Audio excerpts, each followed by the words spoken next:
बहुत समय पहले की बात है। एक छोटे से गांव में एक निर्धन किसान रहता था। उसका नाम रामू था।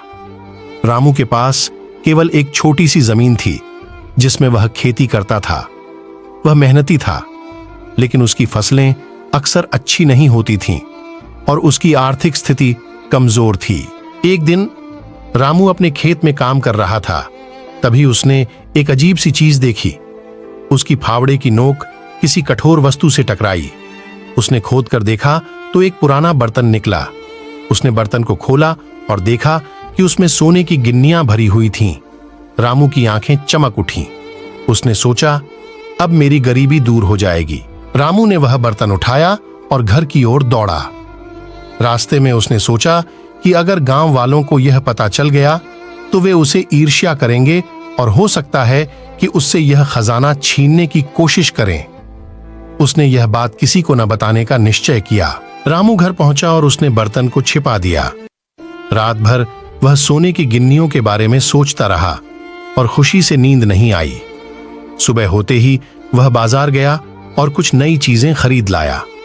उसने नई कपड़े और अच्छी खाने की चीजें खरीदी, लेकिन धीरे धीरे रामू के मन में लालच बढ़ने लगा।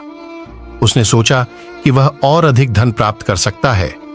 उसने सोने की गिन्नियां बाजार में बेचना शुरू कर दिया। उसकी लालच इतनी बढ़ गई कि उसने अपने खेत की देखभाल करना छोड़ दिया और केवल धन इकट्ठा करने में लग गया। एक दिन गांव के मुखिया ने रामू को बुलाया और पूछा, रामू, तुम्हारी आर्थिक स्थिति अचानक कैसे सुधर गई? रामू ने झूठ बोलते हुए कहा, मुखिया जी, मैंने बहुत मेहनत की और अब किस्मत ने मेरा साथ दिया।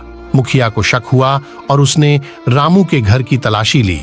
उन्होंने वह बर्तन और सोने की गिन्नियां खोज निकाली। मुखिया ने सब गांव वालों को बुलाया और कहा, रामू ने यह खजाना हमें बिना बताए पाया है, जबकि इसे सबके साथ साझा करना चाहिए था। गांव वालों ने मिलकर वह सोना गांव के विकास में लगाने का निश्चय किया। उन्होंने नई सड़कें बनाई, स्कूल और अस्पताल का निर्माण किया।